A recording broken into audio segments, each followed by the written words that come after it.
같이 풀어볼까요?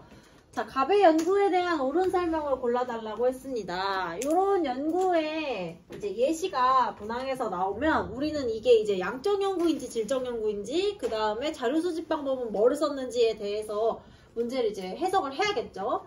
자, 첫 번째 문장부터 볼게요. 갑은 임금 수준이 낮을수록 결혼에 대한 부정적 인식이 강할 것이라는 가설을 세웠대요. 자, 가설을 세웠다는 것을 보면 얘는 지금 양적 연구한 걸까? 질적 연구한 걸까? 양적. 그렇죠. 양적. 얘들아 왜 갑자기 조용해졌니? 너네 대답 잘했잖니? 양적 연구를 했겠죠? 그럼 양적 연구의 가설을 봤을 때 임금 수준이 낮을수록 결혼에 대한 부정적 인식이 강할 거래요. 그러면 지금 여기 문제에서도 밑줄 그어놨네? 임금 수준이랑 결혼에 대한 부정적 인식이랑 둘 중에 누가 더 먼저예요? 누가 원인이지? 임금. 그렇죠. 임금 수준이 원인이 되겠죠. 그러니까 임금 수준은 여기에서 무슨 변인? 독립 변인이 되겠죠. 결혼에 대한 부정적 인식은 결과니까 종속 변인이 되겠죠. 여러분도 문제 풀 때 이렇게 메모했겠죠? 제발 하세요. 제가 책 아끼지 말라고 여러 번 말씀드렸죠. 자, 그 다음에 이제 그래서 첫 번째 문장에서 우리는 독립 변인, 종속 변인, 그 다음에 양적 연구라는 것까지 알 수 있었습니다. 자, 두 번째 문장 갈게요. 조사 대상은 무작위로 선정된 땡땡 지역의 미혼 성인 직장인 남녀 200명이었다 라고 했습니다. 자, 조사 대상이 땡땡 지역의 미혼 성인 직장인 남녀 200명이래요. 자, 제가 밑줄 근 이 땡땡 지역의 미혼 성인 직장인 남녀 200명은 이 연구에서 모집단일까요? 표본일까요? 둘 중에? 그렇죠. 표본이죠. 모집단은 뭐야? 지금 여기서는 뚜렷하게 드러나진 않았죠. 원래 가설에서 나와야 돼요. 그러니까 일단 여기서는 그냥 뭐 사람이 모집단이 되겠죠. 얘는 내가 실제로 데리고 연구를 진행한 사람이니까 여기가 이제 표본이 되겠죠. 모집단은 알 수가 없어요. 여기 연구에서는. 아마도 그냥 사람인 것 같다. 추측입니다. 안 나왔으니까. 자, 그럼 계속 읽어볼게요. 갑은 임의로 조사 대상을 100명씩 A, B 그룹으로 구분한 후에 동일한 설문 내용을 A그룹에는 종이 인쇄해서 우편으로 발송했고 B그룹에는 유선 전화를 이용해서 조사했다 라고 했습니다. 자, 그러면 지금 세 번째 문장에서 우리가 알 수 있는 거, 갑은 자료 수집 방법으로 뭐 썼어요? 우리가 배웠던 자료 수집 방법, 질문지, 실험, 면접, 참여 관찰, 문헌 연구 5개 중에 갑이 사용한 자료 수집 방법 뭐인 것 같아? 질문. 그렇죠. 질문지법이죠. 왜냐면 지금 얘는 뭐라고 썼냐면은 동일한 설문 내용을 갖다가 질문을 했다고 했잖아요. 그죠? 설문 내용을 종이로도 하고 유선전화를 이용해서도 했다고 하니까 일단은 질문지법을 활용했겠다라는 것은 우리가 알 수가 있습니다. 그럼 다시 돌아가서 A그룹이랑 B그룹의 차이는 뭐예요? 질문 내용이 다른가요? 아니죠. 질문 내용 같은데 물어보는 수단이 다른 거죠. 한 그룹은 종이로 물어본 거고 똑같은 질문을 B그룹은 전화로 물어본 것 뿐이다. 그냥 수단이 다른 거다라고 생각하시면 되겠습니다. 자, 그 다음에 이제 볼게요. 비읍부터 수집한 자료는 통계 분석 프로그램을 이용하여 분석하였다라고 했습니다. 자료 분석을 해봤더니만 가설이 기각되는 결과가 나왔대요. 아이고 저런. 연구자로서 슬픈 일이죠. 시간과 비용을 많이 들였는데 기각이 됐어요. 그래서 갑이 이걸 견디지 못하고 일부 연구 대상자의 응답 자료를 임의로 수정해서 다시 통계를 돌렸다라고 했습니다. 이거 잘한 거예요? 잘못한 거예요? 잘못한 거죠. 왜 잘못했어요? 연구 자료를 자기가 임의로 조작했잖아요. 그쵸? 왜곡했죠. 그래서 이것은 결과의 왜곡을 불러올 수 있기 때문에 이러한 행동을 하면 안 되겠죠. 그래서 이렇게 해놓고 이제 또 결론 냈지. 낮은 임금 수준이 결혼에 대한 부정적 인식에 영향을 미친다는 결론을 자기가 내가지고 학회에서 발표를 했다라고 했습니다. 결과적으로 이 연구는 잘못된 연구다. 자, 그러면 이제 기억부터 한번 보죠. 기억. 기억은 종속 변인, 니은은 독립 변인 아니죠. 아까 찾았으니까 빨리 할게요. 그 다음에 니은. 리을은 실험 집단, 미음은 통제 집단이다. 자, 일단 여러분 우리가 연구에서 실험 집단과 통제 집단에 대해서 말을 하려면은 자료 수집 방법이 뭐여야 돼요? 시험. 그렇죠. 자료 수집 방법이 실험법일 때나 실험 집단과 통제 집단이 가능한 이야기죠. 그렇죠. 왜? 실험 집단이라는 거는 의미가 뭐라고 했지? 외부 변인을 외부 변인 아니에요. 외부 변인 말고 무슨 변인? 그렇죠. 독립변인을 처치한 집단. 여기 같은 경우에 예를 들면 임금 수준을 뭐 누구는 돈을 많이 주고 누구는 적게 주고 이런 걸 연구자가 해야겠지. 근데 이거는 지금 아니잖아요. 연구자가 직접 독립변인을 처치하는 행위를 하지 않았단 말이에요. 그러니까 여기에는 아무것도 해당이 되지가 않는다. 그래서 얘는 아예 해당 사항이 없는 이야기다 라고 생각하시면 되겠습니다. 자료 수집 방법도 아니야. 독립변인 처치도 안 했어. 그러니까 이런 얘기는 할 수가 없는 거죠. 자, 3번 보겠습니다. 비읍 단계에서는 비읍은 뭐냐면은요. 비읍은요. 수집한 자료로 통계를 돌렸대요. 디귿 단계는 뭐냐면은 가설 세우는 건데 이거와 달리 연구자의 가치 중립이 필수적이다. 연구자의 가치가 개입되면 안 된다는 뜻이겠지? 우리가 이제 수집한 자료 분석할 때는 주관 개입하면 안 되는 거 맞죠? 가설 설정할 때는 주관 개입할 수 있다고 했죠. 왜냐면 연구자가 본인이 중요하다고 생각하는 걸 가지고 가설 세우니까 이걸 디귿 받고요. 리를 볼게요. 연구자가 의도한 결과를 얻기 위해 자료를 조작하여 분석하였다. 여기 부분, 그죠? 파란색깔. 그래서 여기 맞죠. 그래서 정답은 디귿리의 5번이 정답이 되겠다. 라는 겁니다. 문제 여기까지만 풀면 돼요. 사실 더 고른 거 없어요, 제가. 자, 넘어가서 여러분 46페이지에 이제 새로운 대단원을 들어가 보도록 합시다. 아까 다른 반에서 이 빔 프로젝터가 안 돼가지고 여기 필기가 좀 돼 있는데 지울게요. 여기도 지우고 됐다. 자, 그러면 이제 새로운 단원입니다. 드디어 대단원 2단원인데요. 대단원 2단원은 기본적인 이 의문이 대단원 1단원 같은 경우는 이제 사회문화 현상이라는 것이 이제 큰 질문이었다고 한다면은 대단원 2단원 같은 경우에는 개인과 사회 간의 관계에 대한 이제 질문이 주된 질문이라고 볼 수가 있어요. 그래서 인간이 사회 속에서 무엇을 배우는지, 어떤 위치를 차지하는지, 사회가 나에게 뭐를 기대하는지, 어떤 집단에 속해 있는지 그런 것들에 대해서 쭉 이제 학습을 하는데 대단원 2단원의 특징은 1단원에 비해서 암기할 내용이 좀 많다는 게 특징입니다. 그래서 암기를 해야 되는 부분이 나온다라고 생각을 하시면 좋겠어요. 자, 그러면 오늘은 이제 사회화에 대해서 이야기를 해보려고 합니다. 시간이 허락하면 이제 지휘와 역할도 해보고 싶은데요. 어쨌든 자, 사회화부터 보도록 하죠. 사회화라는 것은 여러분 자주 사용하는 말이죠. 뭐 예를 들어서 나는 좀 사회화가 된 아이야. MBTI 말할 때 뭐 그런 얘기 많이 하잖아요. 그래서 좀 뭔가 사회에서 기대하는 모습으로 내가 변화했을 때 여러분은 사회화됐다라는 말을 많이 사용하는데 쉽게 표현하면 사회화라는 것은 교육받는 과정이다 라고 생각하시면 돼요. 그래서 사람이 사회생활에 필요한 지식과 기능, 가치, 규범을 습득해서 사회 구성원으로서 필요한 것을 배워가는 과정이다 라고 생각하시면 되겠습니다. 내가 속해 있는 세상에 잘 적응하기 위해서 뭐를 자꾸 배우잖아요. 그런 것들 다 사회화다 라고 하는 거죠. 그 다음에 이제 밑에 가보시면 사회화의 특징 나오죠. 이것도 그냥 한 번씩 읽고 가볍게 넘어가시면 돼요. 이 자체로서 출제가 되지 않기 때문에 그냥 읽고 넘어가면 됩니다. 교육받는 것, 사회화는 전생에 걸쳐서 진행되죠. 우리가 태어나면서 지금 이 자리에 오기까지 계속 뭘 배웠잖아요.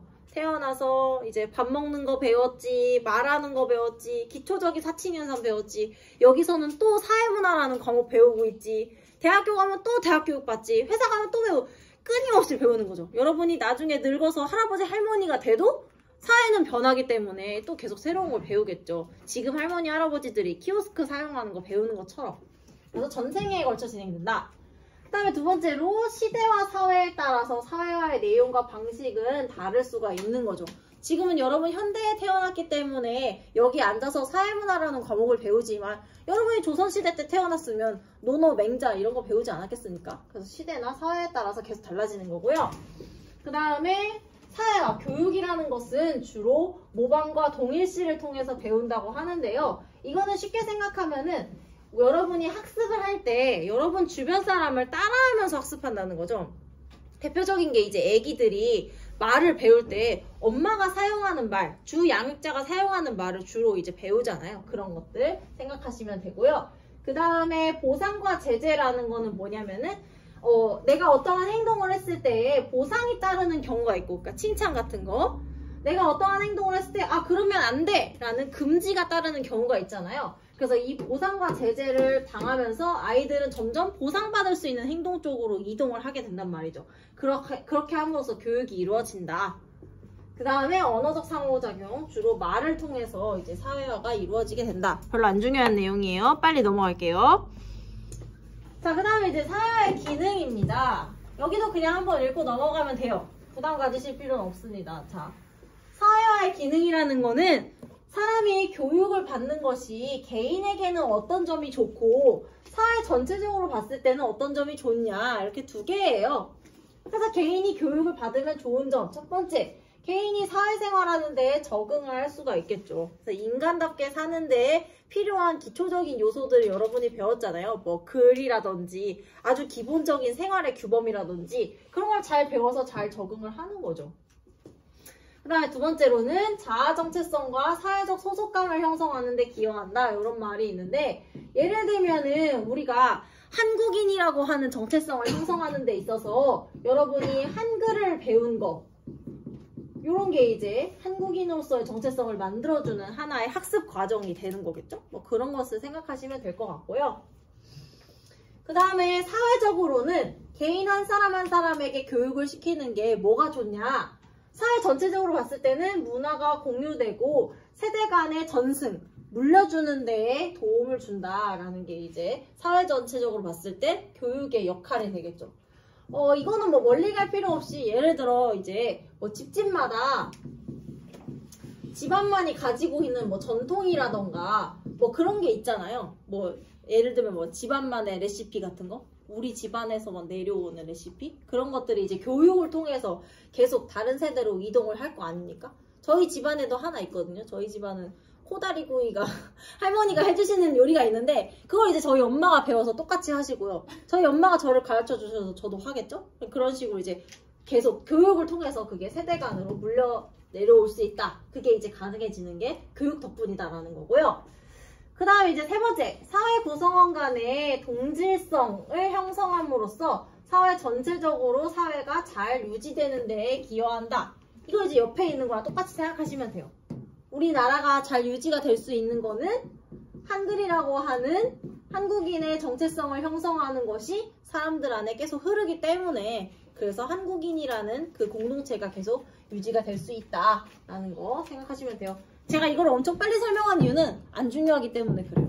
혹시라도 모르는 말이 있을까봐 그냥 설명하는 거지 뭐 이렇게 출제가 잘 되는 부분은 아닙니다. 부담 갖지 마시고요. 그 다음에 지금 여기 표에 개념 플러스에 사회화를 바라보는 관점 있잖아요. 얘는 조금 나올 수도 있어요. 근데 단독 출제가 될 만한 부분은 아니고요. 우리가 이미 앞에서 기능, 갈등, 상징적 상호작용론 배웠잖아요.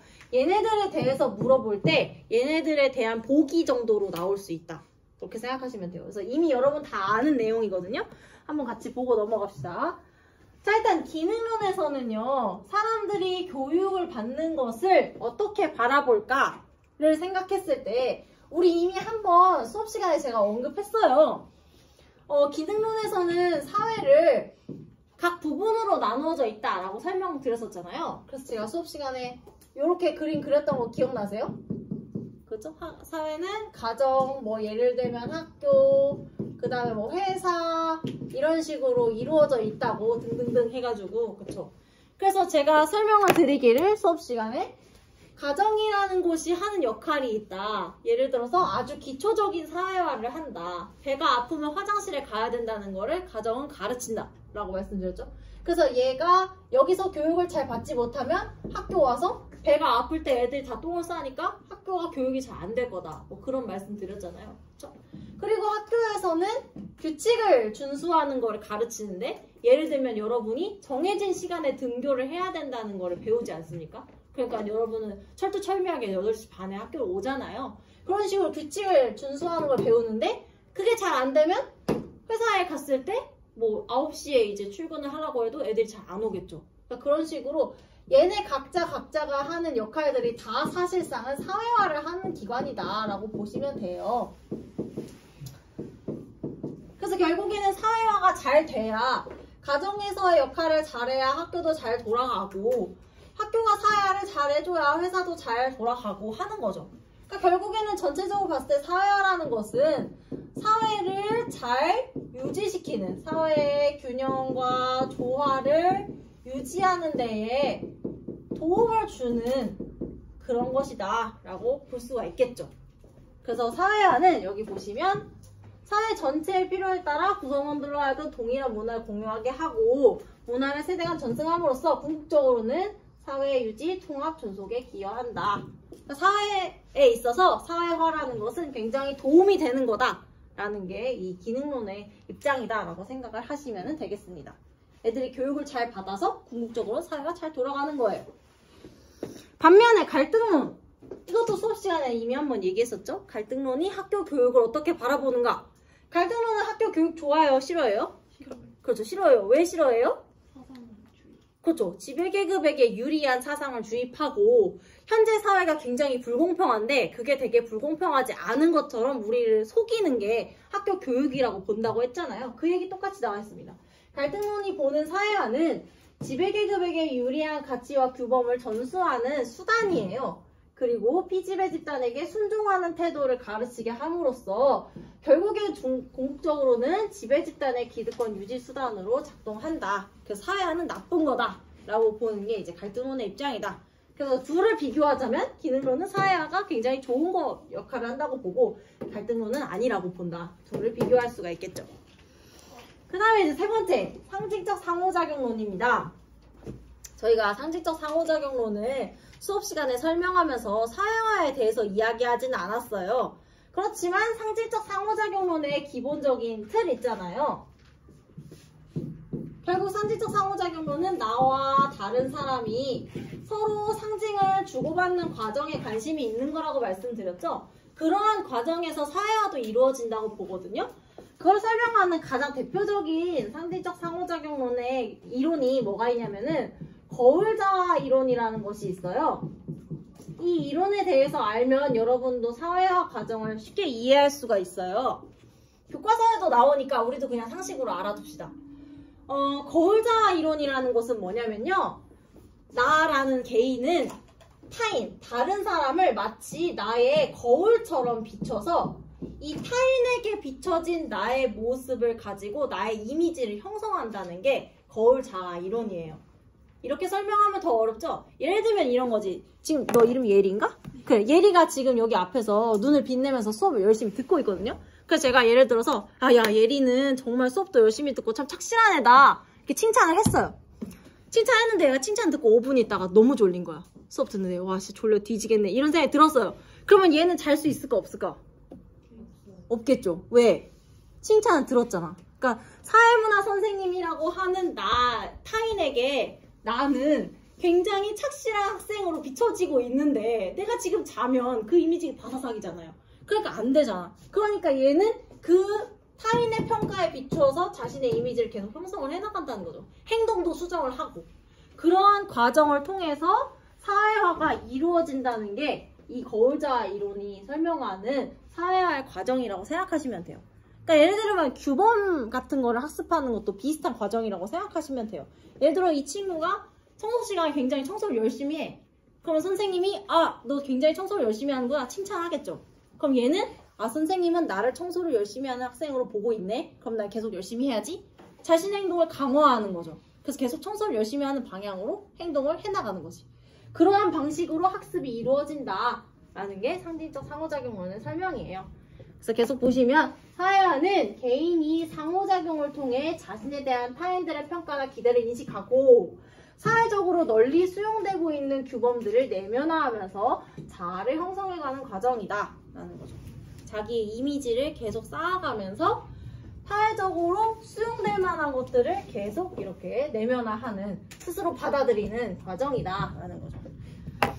여러분이 많이 당하는 거잖아요. 집에서 역시 우리 딸, 우리 아들 착하네, 어쩌고저쩌고 하니까 착하네, 공부 열심히 하니까 착하네, 이런 얘기 듣잖아요. 그럼 여러분은 그 칭찬 받으려고 또 하잖아요. 그런 과정에서 학습이 일어난다라고 보는 겁니다. 자, 그러면 이제 밑으로 내려가서 여기 위에까지는 몸풀기죠. 사실상 그렇게 출제해서 단독으로 나올 만한 부분은 아닙니다. 위에 다. 사실 얘도 마찬가지긴 한데요. 그래도 여긴 중요합니다. 왜냐면 자주 나오기 때문에.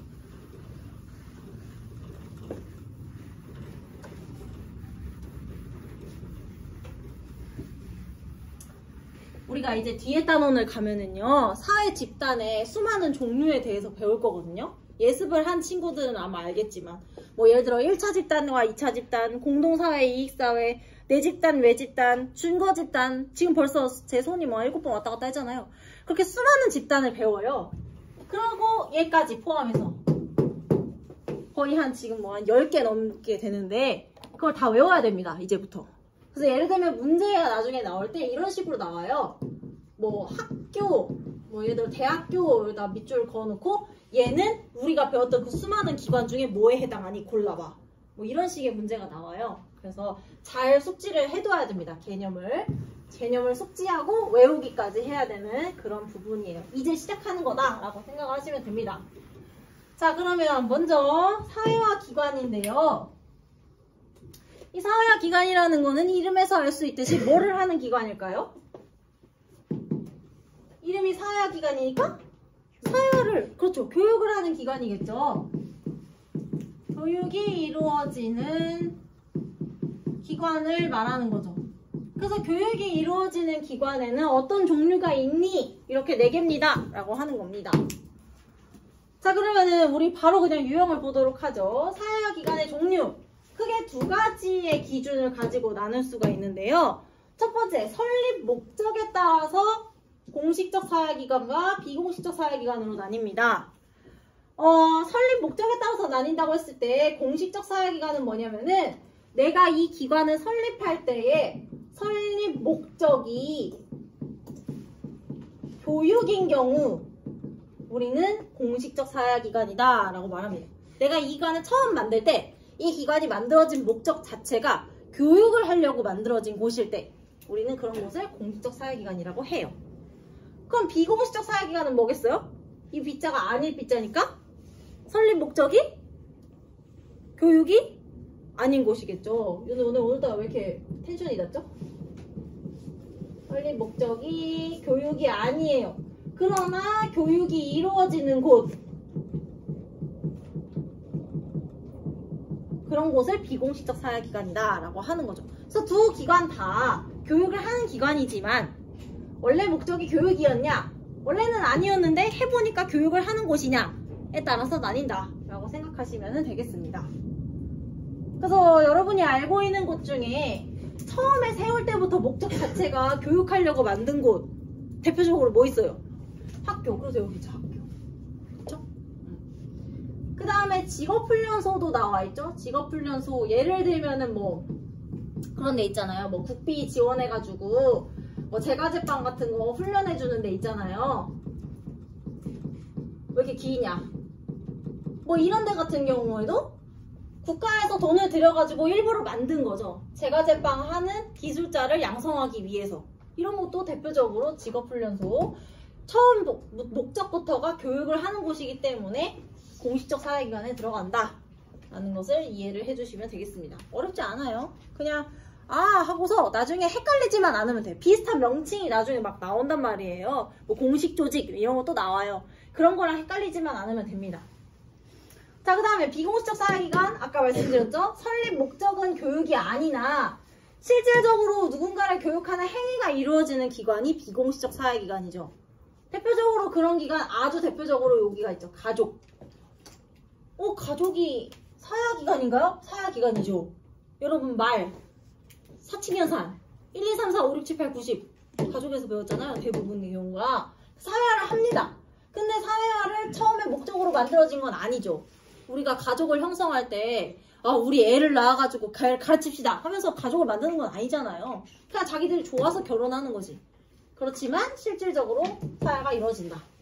또래 집단도 마찬가지죠. 또래 집단에서 뭘 배우나? 많은 걸 배우죠. 여러분 친구들과의 관계에서 의리가 얼마나 중요한지, 남을 뒷담가면 어떻게 되는지 뭐 이런 거 배우지 않습니까? 배우는 게 많이 있어요. 그런데 얘도 처음부터 목적은 교육은 아니었다. 회사나 대중매체도 다 마찬가지죠. 얘들도 다 가르치려는 목적은 아니었지만 사원들이 업무를 잘 수행하도록 가르치게 되는 거고, 대중매체도 원래는 단순한 정보 전달이 목적이었는데 하다 보니 뭐 EBS 같은 것도 만들고 하게 되는 거죠. 그런 것들 기억을 하시면 되겠습니다. 자, 그 다음에 이제 내려가서 사회화의 내용에 따라서 나뉘는 분류 한번 볼게요. 사회화의 내용에 따라서 다시 이렇게 두 가지로 나뉩니다. 1차적과 2차적. 둘을 봤을 때 둘 중에 누가 더 어려운 거 배우는 거일 것 같아요? 숫자가 높은 2차적이겠죠. 그래서 2차적 사회기간은 학습의 내용이 전문적인 내용을 학습하는 곳이고요. 1차적 사회기간은 기초적인 내용을 학습하는 곳이다 라고 생각하시면 됩니다. 기초적인 내용을 사회화한다는 거는 진짜 이런 거예요. 인간이 인간답게 살기 위해서 반드시 필요한 것들 있잖아요. 제가 여러 번 이야기하는 글자라던가 뭐 기본적인 숫자 계산, 그 다음에 뭐 배 아프면 똥 싸러 화장실 가기, 뭐 이런 것들, 인간으로서 아주 기본적인 것들을 배우는 게 1차적 사회화다 라고 생각하시면 됩니다.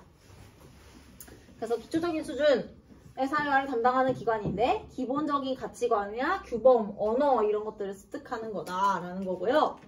방금 언급했던 학교, 직업훈련소, 가족, 또래 집단, 회사, 대중매체 중에서 1차적 사회기간에 해당할 만한 데 어디가 있을까? 쉬운 거 배우는데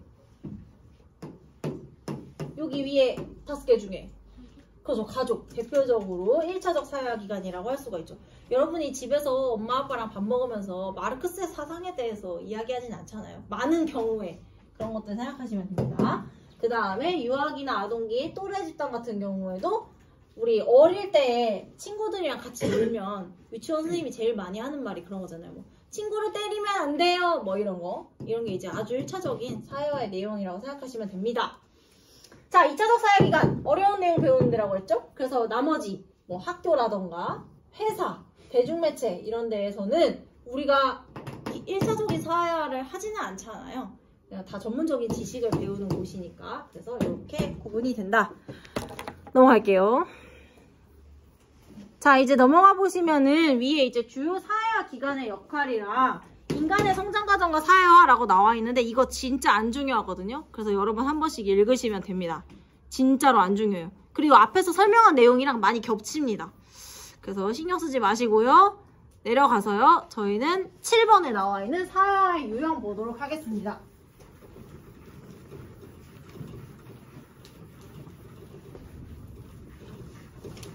왜 이렇게 이거 안 지워지냐? 아, 뭐 안 지워지는 보도마카가 있다더니 이거구나. 여러분 힘든가요? 그래요. 뭐 어떻게 뭘 도와드릴까요, 여러분? 수업을 빨리 하면은 좀 도움이 되려나? 다른 반 오늘 거기까지 했거든요. 똑같이 시작해서 여기 지위, 귀속지위랑 성취지위까지 하고 끝냈거든요. 우리도 빨리 하고 단 10분이라도 좀 쉽시다. 에휴, 진도는 나가야겠고. 벌써 시험 문제 내라고 연락이 왔어요. 그래서 진도를 빨리 나가야 3단원까지 내야 시험 문제 낼 텐데. 한번 해봅시다. 자, 사회화 유형입니다. 두 가지밖에 없어요. 예기사회화랑 제사회화. 그러니까 교육받는 것을 유형을 나눠본 거예요. 굳이 왜 그런 걸 했는지 모르겠지만. 자, 어쨌든 예기사회화랑 제사회화는 우리 수능특강에서는 꽤나 많은 공간을 차지해서 다루고 있는 부분이거든요. 그래서 혹시 모르니까 잘 알아둡시다. 예기사회화라는 거는요, 이게 한자인데요. 예자가 미리 예자예요. 그 예고편 할 때 예자거든요. 그리고 기자는 기약할 기자예요. 그래서 여러분 일상어에서 자주 사용하는 말은 아니지만 뭐 예를 들어 너무 친한 친구랑 오랜만에 만났는데 굉장히 아쉽게 만나고 헤어졌어. 그럼 이제 헤어질 때 야, 우리 아쉽지만 다음을 기약하자 라는 말을 어른들은 하거든요. 아무튼 그럴 때 쓰는 말입니다. 그래서 얘기라는 거는 결국에는 쉬운 말로 풀어보자면 나중을 대비한다 라는 말 정도로 이해해 두시면 좋을 것 같아요. 그래서 얘기라는 거는 나중을 대비해서 내가 미리 어떤 것을 학습할 때 우리는 그것을 얘기사회화다 라고 합니다. 가장 대표적인 예시를 들면 여러분이 금방 이해할 수 있으니까 예시를 들어보도록 하죠. 여러분이 지금은 세상 지루한 표정으로 정말 고통스럽게 여기 앉아있지만 오늘 3월 31일이잖아요? 내년 3월 31일에 너네 뭐 하고 있을까? 그런 거 혹시 생각해 봤어요? 저는 수험생활 할 때 힘들 때마다 그런 생각하거든요. 아, 내년에 이 시점엔 난 뭘 하고 있을 거야 라던가, 뭐 중간고사가 예를 들어 20일 남아가지고 공부할 때 21일 뒤에 나는 뭘 하고 있을 거야, 뭐 그런 생각을 하면서 스스로를 위로해요. 여러분도 도움은 안 되겠지만 스스로 이렇게 위로를 해보세요. 예를 들어 건대를 가고 싶다 그러면은, 그래 난 내년에 건대 안에 있는 호수에서 벚꽃을 보겠지, 이런 생각을 하란 말이야. 어쨌든 제가 이 얘기를 왜 하냐면 그 대학과 관련이 있어서 그런데요, 예기사회의 가장 대표적인 예시 중에 하나가 대학교 신입생 오리엔테이션이에요. 여러분이 대학을 합격하면은 3월 1일자로 신입생이 되거든요. 근데 보통 오리엔테이션 언제 가냐면은 2월 말에 가요. 그럼 아직 대학생 신분은 아니에요. 그러면 여기서 모여서 뭘 하냐? 저도 OT 간 지가 10년 정도 돼가지고 좀 기억을 더듬어 보면 제가 OT 때 했던 건 이거 같아요. 선배들이 저희를 데리고 다니면서 캠퍼스를 투어를 시켜줬어요. 왜 시켰냐? 고등학교는 학교 건물이 하나지만 대학은 막 강의동이 엄청 여러 개고 학교가 크잖아요. 그러니까 선배들이 우리를 데리고 다니면서, 야, 우리 과 전공 강의실은 주로 여기 땡땡관에 있고, 뭐 학생식당은 여기에 있고, 학교 내 우체국은 여기 있고, 뭐 이런 거 알려줘요. 그리고 또 우리가 뭘 배웠냐면은 수강 신청하는 방법도 선배들이 알려주셨어요. 우리 학교 되게 친절하게 이 기간 동안에 수강 신청 모의로 할 수 있는 거 열어줬거든요. 그래서 심심할 때 들어가서 해볼 수 있게 그런 것도 선배들이 알려주셨고, 더 중요한 거 이제 동아리. 어디를 들어가야 연애를 많이 할 수 있나, 남녀 성비가 균형된 곳은 어디냐, 뭐 이런 거 알려주셨어요. 그러니까 이게 굉장히 중요한 정보죠, 대학생활을 하는 데 있어서. 그쵸? 그런 것들.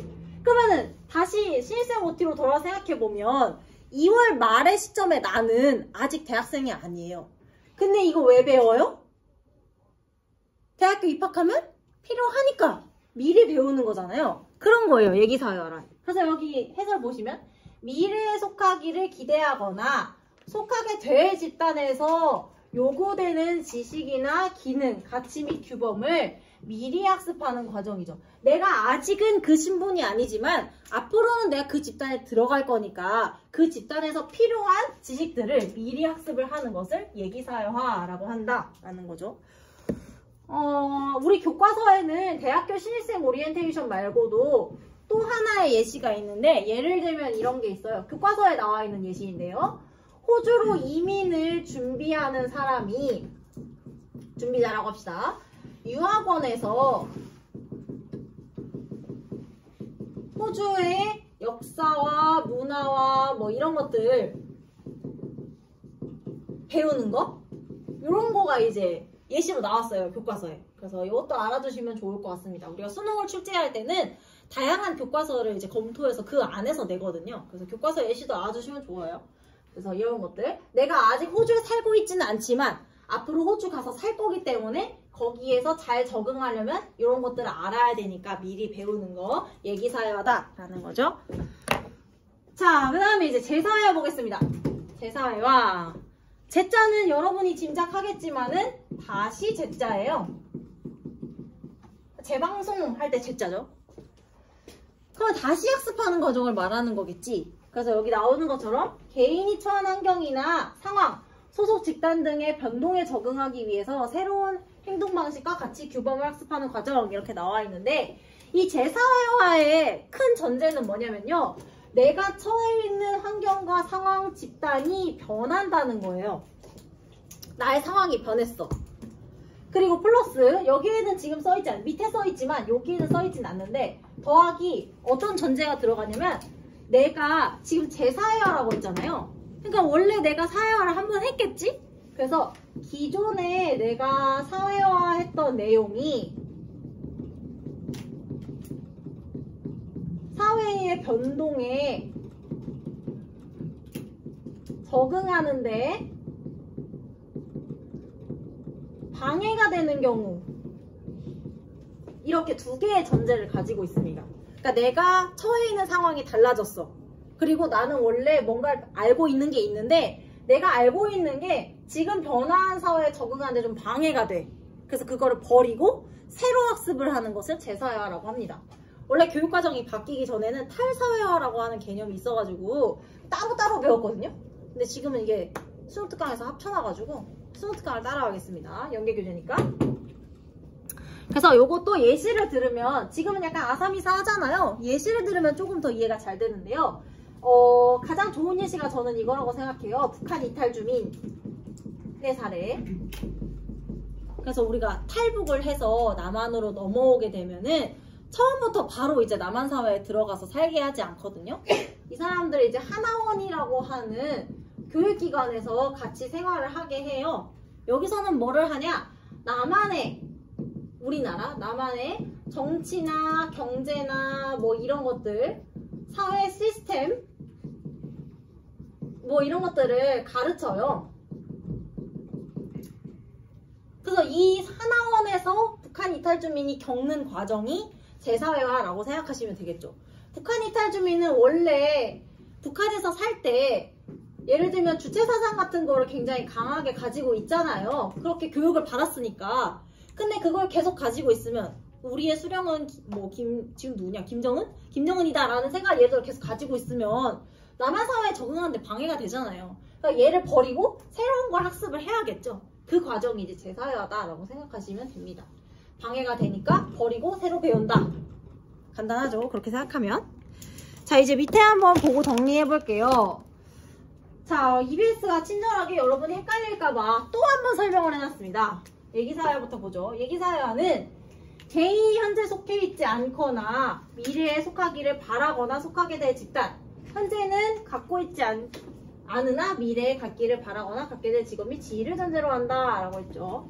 그래서 나는 지금은 그 집단에 속해 있지 않지만 앞으로 들어갈 거니까 그것을 대비하는 거다라는 거죠. 그래서 이런 얘기사회화는 미래의 집단이나 직업, 지위에서 요구되는 행동 방식을 미리 경험함으로써 결국에는 궁극적으로는 개인이 새로운 집단과 직업, 지위에 적응하는 데 도움을 준다라는 겁니다. 자, 그 다음에 이제 밑에 이어서 볼게요. 재사회화 설명 나와 있죠. 재사회화는 이미 습득한 사회화의 내용이 개인의 새로운 집단, 직업, 지위, 변화한 상황에 부적합하거나 개인의 적응을 저해할 우려가 있는 상황을 전제로 한다. 제가 말씀드렸죠?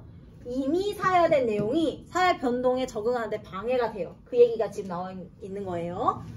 이러한 재사회화는 이미 습득한 사회화 내용을 새로운 내용으로 대체함으로써 개인이 새로운 집단이나 직업, 지위에 변화한 상황에 순조롭게 적응하는 데 기여한다. 그러니까 궁극적으로는 둘이 목적은 같은 거죠. 개인이 변화한 상황에 잘 적응할 수 있도록 돕는 건데 그 변화라는 게 왜 생겼냐? 그 전제가 지금 다른 거죠. 얘기사회화는 내가 앞으로 어디 들어갈 거라서, 재사회화는 내가 습득한 게 방해가 돼서 두 개가 전제가 다른 거다 라고 기억하시면 되겠습니다. 우리 문제 하나만 풀어보고 맞춰볼까요? 여러분